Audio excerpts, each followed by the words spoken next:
Hoje eu vou conversar com um ferromodelista novo, um ítalo-brasileiro. É um amigo meu que mora na Itália e que morou no Brasil durante muito tempo. Então a nossa entrevista é sobre curiosidades, mais na área dos trens do que o próprio ferromodelismo. Cláudio, existe uma locomotiva italiana que chama atenção pelo apelido que ela tem. Aliás, várias locomotivas italianas têm determinados apelidos, como a gente usa aqui no Brasil também.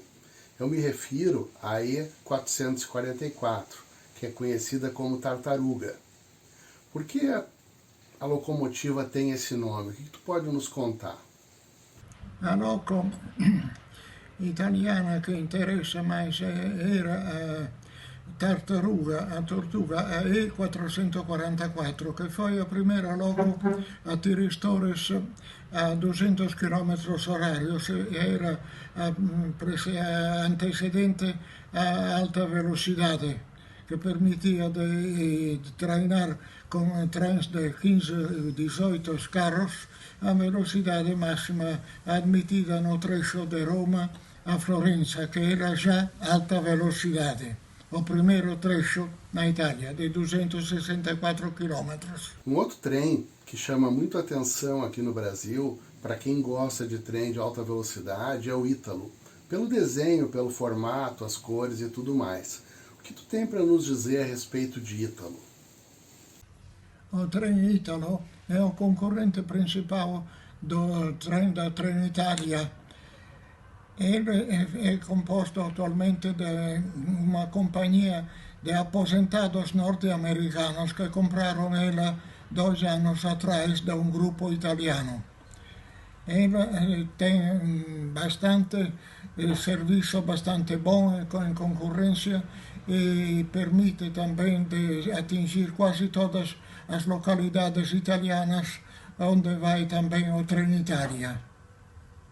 Cláudio, qual seria a velocidade que o Ítalo alcança nas vias em que ele transita? A velocidade dele é também 350 km horários e que mantém em quase todo o percurso que ele faz.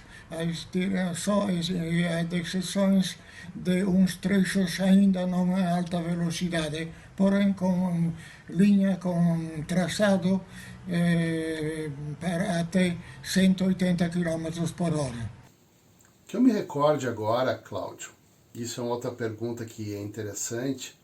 Aqui no Brasil, só a central do Brasil que tem uma estação terminal. Então, é raro a gente encontrar no Brasil uma estação terminal. Normalmente a gente tem estações de passagem.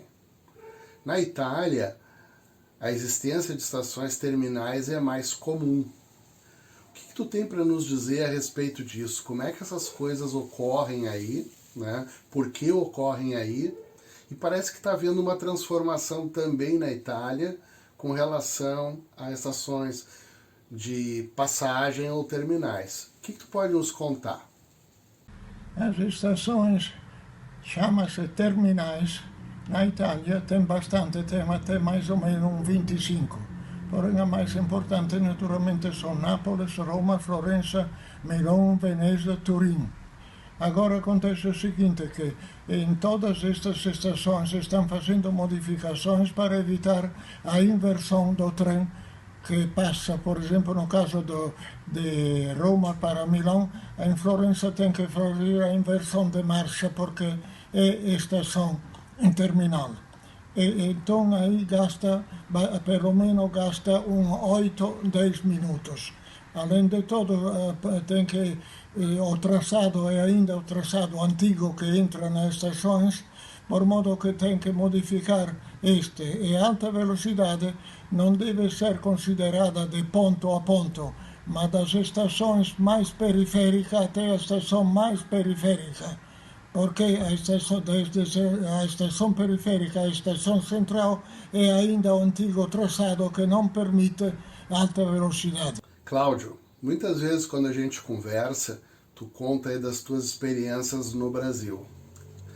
E eu queria saber agora de ti, assim, qual seria uma recordação bem interessante de tu compartilhares com a gente Eu sei que são informações lá da década de 60, né?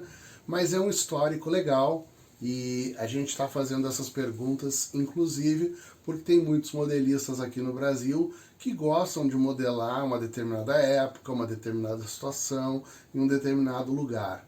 Então conta para nós, assim, algumas das tuas experiências aí com relação ao teu trânsito em trens brasileiros, quando ainda existia trens que faziam o transporte de passageiros.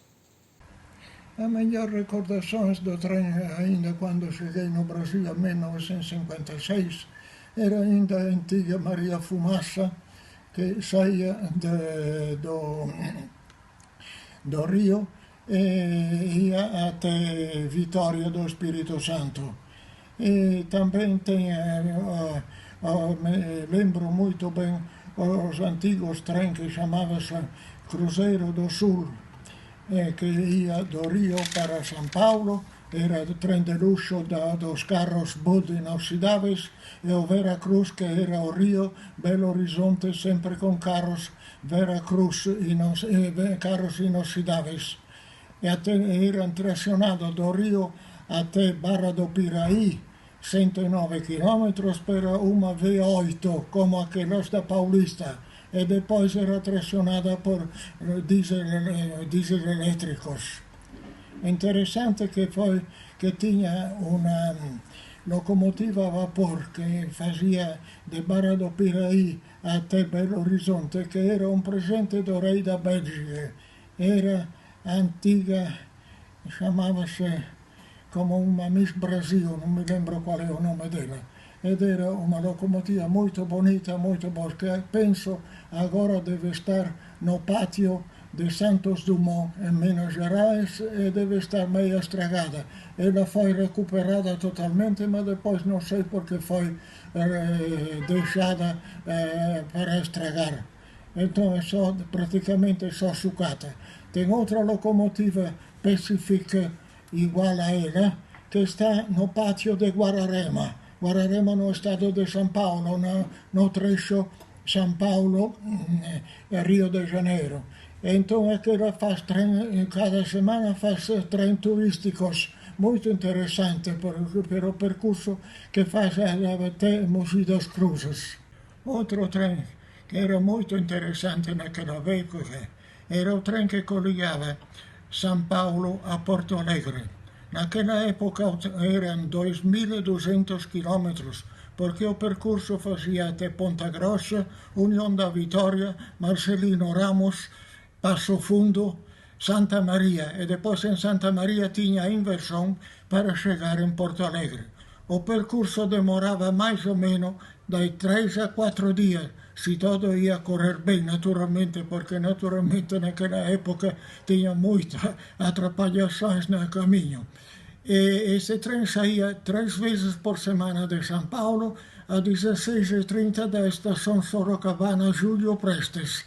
Agora esta estação não tem mais a bitola estreita como era naquela época, mas agora tem o trem subúrbio da Companhia Paulista de Trens de Subúrbio.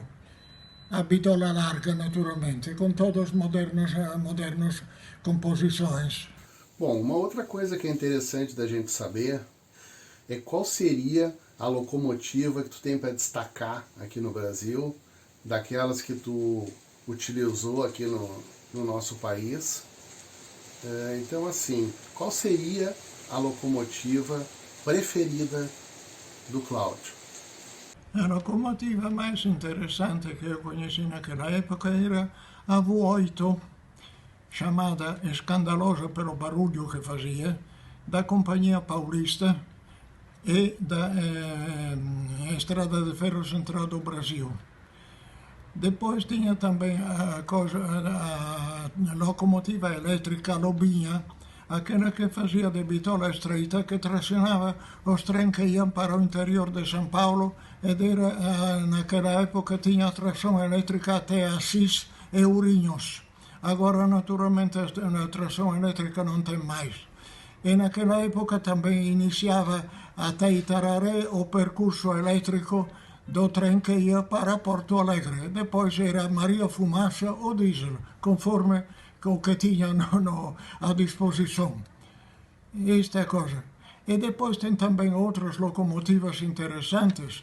E tem também muito interessante, eu acho, naquela época, o trem subúrbio da Sorocabana, que era o japonês Mitsubishi, que eram duas composições de 3 elementos cada uma, que iam sempre coisa. O interessante desta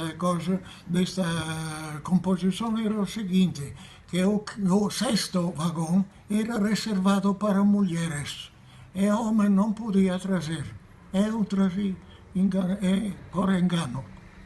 E depois peguei uma boa ração de palavras do chefe do trem, que ia lá. Então fiquei todo avermelhado, toda coisa.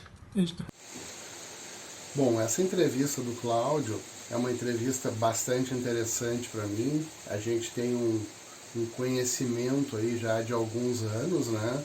E foi muito gratificante fazer um conjunto de perguntas para o Cláudio. Vocês devem ter percebido que ao lado dele tem uma maquete, né? Ele está montando agora uma maquete para ter em casa, né? Ele participa de alguns grupos na Itália de ferromodelismo, mas está fazendo uma maquete específica para ele. E o Cláudio é uma pessoa que, seguidamente, quando eu tenho aí alguma dificuldade com relação a algum material, algum tipo de trem específico, ele dá uma boa de uma procurada para mim na Itália, né, na Europa em geral, e eu fico muito grato por isso. Queria agradecer pela parceria, né, e também pela entrevista de agora.